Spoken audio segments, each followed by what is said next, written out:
Ladies and gentlemen, family of the faith, we are back with another episode of A Moment with the Minister, hosted by John McBride III and our favorite doctor, Dr. Torian Salary. How are you doing, my brother?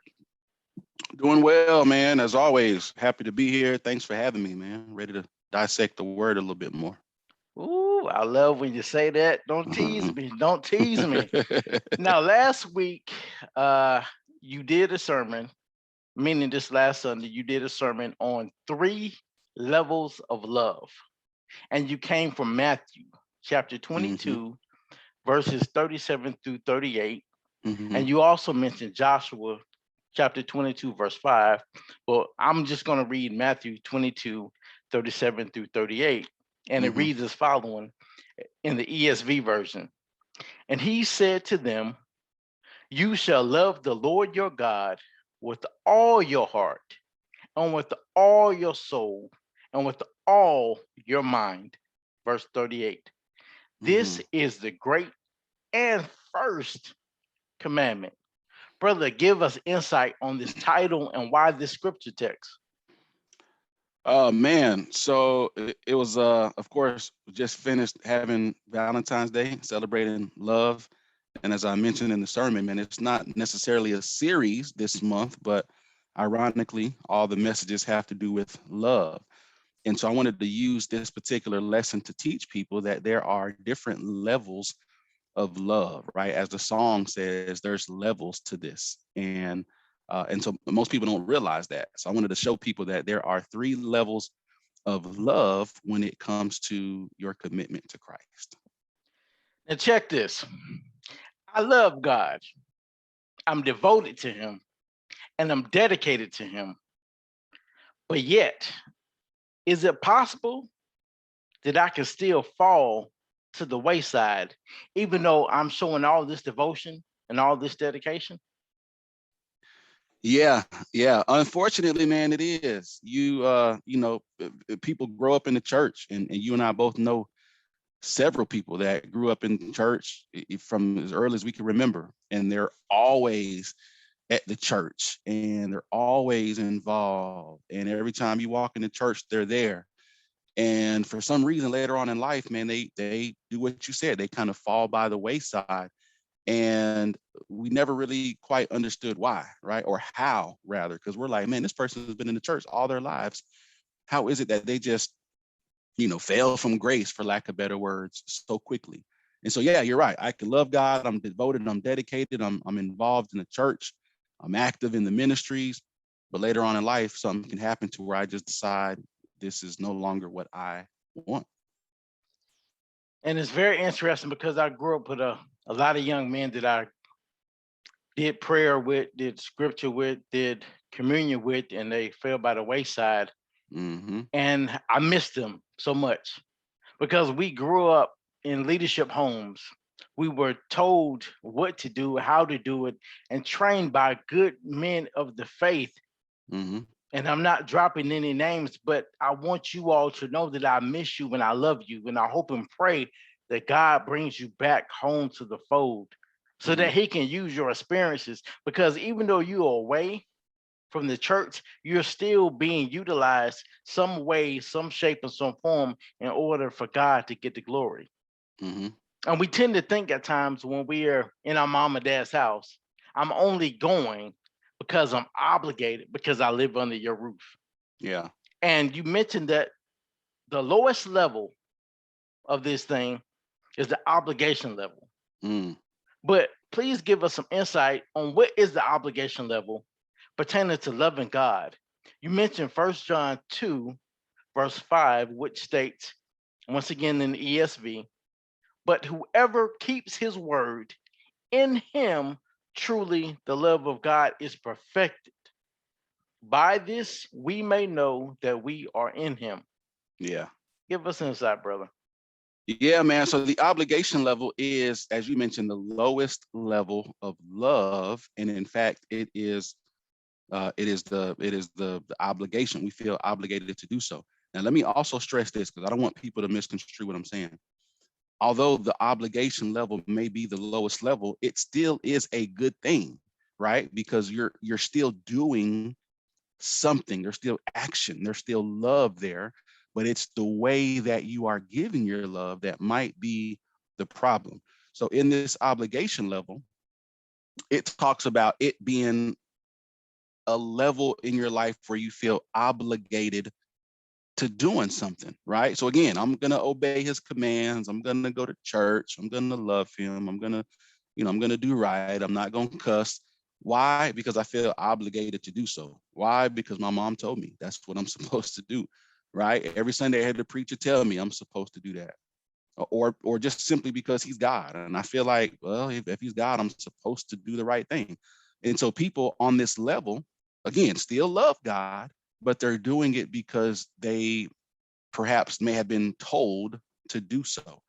And so in reference to that scripture you gave, when you are obedient to his word, when you do love him with all of your heart, right? It's a sign, according to 1 John chapter 2:5, it's a sign that we belong to him.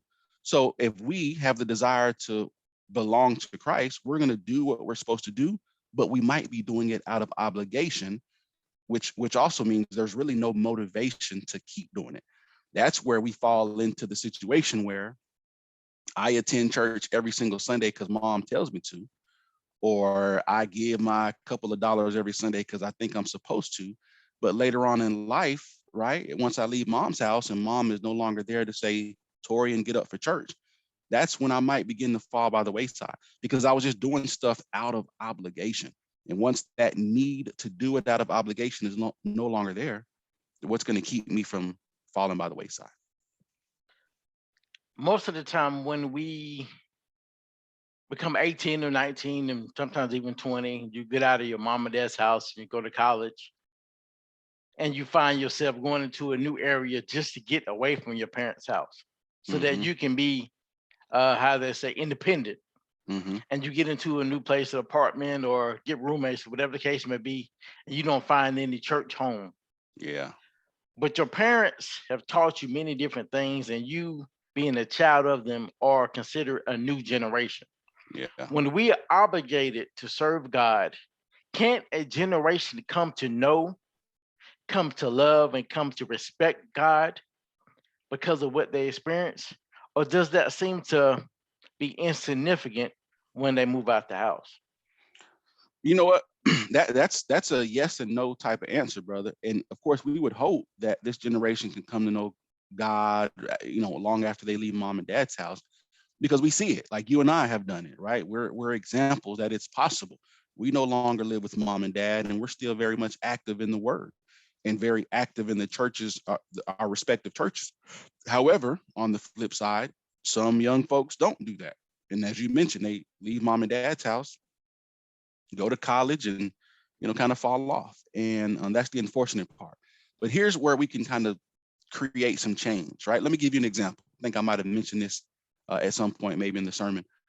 But an example is when I went off to college, and this is not, in a bragging type of way, but when I went off to college, I was able to find a church in the area. Matter of fact, there was a church right on the corner of the campus.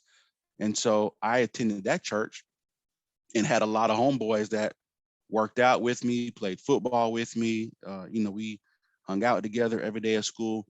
And I would tell them, hey, man, we're going to hang out. Like, I want you to come to church with me on Sunday. Right. And again, you talking about 20-year-old, 21-year-old guys, football players, popular dudes on campus, all they're focused on is girls and football. They can care less about church, right? Girls and football. But here I am telling them, hey, man, y'all come to church with me on Sunday. And so every Sunday I'd have 2 or 3 of my homeboys come to church with me.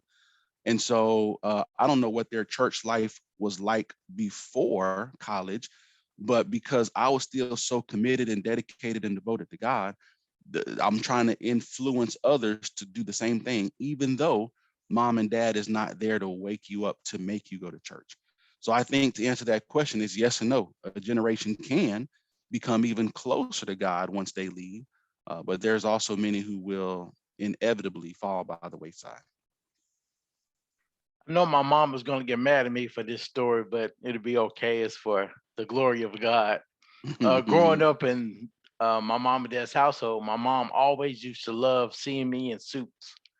And she will also just get these suits and just say, "You look so good and look so cute in these suits." And as I grew up in church and got older and moved out the house, I hated wearing suits. And still to this day, I hate wearing suits. Yeah. But being in my mom and dad's house, I was obligated to wear Oh, suits because I don't have money to get what I yeah, want to wear. I'm absolutely. respecting my parents and Mm-hmm. what they want because they know what's best for me. But Mm-hmm. Yep. as we do things out of obligation, do Yeah. you think it becomes boring and insignificant over time? For example, like going to work Mm-hmm. every Mm-hmm. single day Yeah. and also loving others. Yeah. Yeah. What is your Oh input on that, man. brother? Yes. Yes and yes. If we do things out, and that's the danger of living on this obligation level. If you do the same thing the same way at the same time, it's going to become redundant. It's going to become boring, as you mentioned. And I don't listen, I don't want your listeners to again misconstrue what I'm saying. I'm not saying going to church is boring. I'm not saying, don't go because it's boring to do it every Sunday. What I'm saying is if you're doing something out of obligation, then yes, eventually it becomes a very mundane process and you're doing the same thing every day. So Mm, how do we change that quote unquote boring process? You've got to mix some things up. come Again, on now. we're talking about love. Think about your wife, right? You're obligated in certain way. You're obligated to love your wife. You're bound to love your wife till death do you part, right? But eventually, if we can just be grown, eventually it can become a very predictable thing every day. So how do you change that up? You hear couples talk about let's spice things up, right? Let's start doing date nights. Let's start going to this particular place. Why? Because I don't want you to ever feel like you're doing this out of obligation. I want to add in something that will motivate you to keep loving me Mm, until the day that we die. And so mhm. you're right, man. If you ever feel like church is boring or I've been doing this all my life, I just want something new, then you might need to check the level that you're on because it sounds like you might reside on a level of obligation. So just like you would do with your spouse, mix things up, attend different Bible studies, potentially lead a Bible study, do some things to break up the monotony, and you won't feel so quote unquote obligated to do the same thing all the time. You use an interesting word and a key word that leads us into our next level, which is motivational. Mm-hmm. And I found this to be very intriguing because once we get on the motivational level, Mm-hmm. we tend to think, how can I put this? We are trying to get at a point where we want to help other people because we see needs. Like you mentioned, you may ask us to do something. You may ask us to lead a Bible study. You may ask us to put up tables and chairs for a wedding or for a cell meeting or a group meeting or whatever the case may be. Mm-hmm. And we tend to say, well, I see a need. I need to put these tables and chairs up, Mm-hmm. or I need to Yeah. break them down. Yeah. Looking at a kind hearted brother or sister, Mm-hmm. how do we not get burned out by filling in the needs as we look at the motivational level? Because, for Mm. example, I remember coming to homecoming every single year, being the first ones with a group of people that we Mm-hmm. would break everything down and we were the Mm-hmm. first ones to set everything up. Mm-hmm. And I got tired and got Yeah. boring. You saw other people laughing and joking and leaving early before this even happened when it was time to go home. So help me out, brother. Listen, I think I would answer that question with a question. And that question is, what is your motivation to break down tables? Right now, again, if you're breaking down tables because mom and dad said, come on, John, we got to go to the church and break down tables, then you're doing it out of obligation, right? Because mom and dad said, get up out that bed. We got to go down to the church and get prepared for homecoming. Get off That's my street now. Get off my yeah, street. yeah, that's obligation. Now, if you're doing it out of motivation and you remember who you are serving, right? Not no disrespect to the parents, but you're not serving mom and dad. You're breaking down tables because you're serving God and you're doing something for his people.